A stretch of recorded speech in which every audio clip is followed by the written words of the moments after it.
The Earth. It is our home, but its inhabitants are destroying it.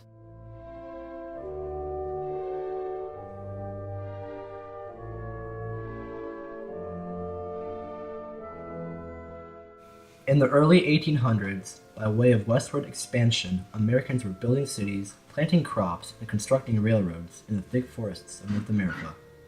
As they progressed west, forests were cut down and grasslands were used for agriculture. Sewage and wastewater were dumped into fresh water. The use of fossil fuels darkened the thermosphere. There were no proper sewage systems for body excretions, and animals were decimated for food, fur, and entertainment.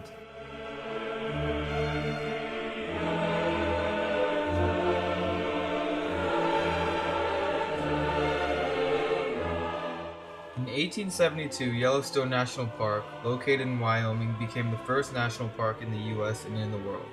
There are currently 55 national parks in the U.S. The National Park Service controls the national parks, which was established by the federal government in 1916. It regulates almost 84 million acres of U.S. land.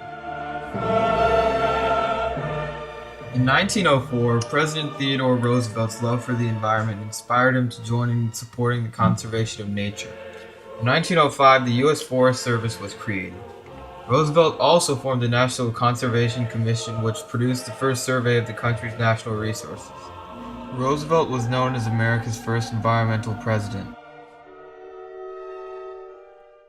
In the late 1860s, people began to realize the harm that industrial pollution, energy consumption, and oil spills gave to the environment. As a result, Earth Day was first celebrated in 1870. A lot of laws were passed for the protection of the environment, such as the National Environmental Policy Act, the Clean Air Act, the Clean Water Act, and the Endangered Species Act. Unfortunately, many of the problems that plagued our past still haunt us to this day. In fact, they have only gotten worse over time. The U.S. has encountered its 13 warmest years after 1980, all of them caused by global warming. Between 1850 and 2007, the U.S. emitted 28.8% of all the greenhouse gas in the world, beating China by 18%. Even if the global temperature increases 3 to 4 degrees, it will cause severe effects. Storm and drought levels will increase and many species will become extinct. Ocean levels will rise and humans will be at health risks. America is the second largest consumer of energy. Only 8% of its energy is produced from renewable sources. As the energy consumption increases, pollution also increases.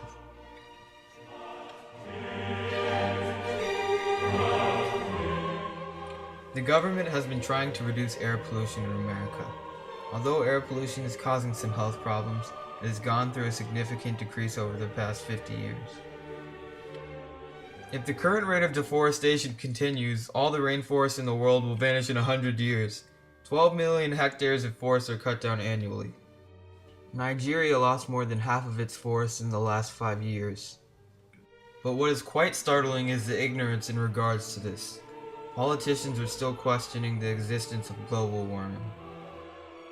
We need someone to save our environment. That's why we created ECO.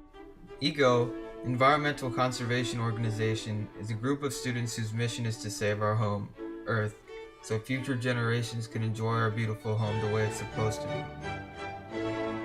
We will teach every country why they should conserve their environment and why it is important. We will set up even more national parks. We will have speakers at schools, teaching children about environmental conservation. We will set up a website. We'll set up a Facebook page. Our campaign will spread.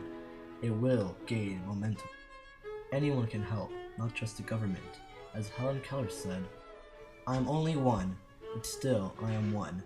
I cannot do everything, but still I can do something. I will not refuse to do something I can do." Thank you for watching.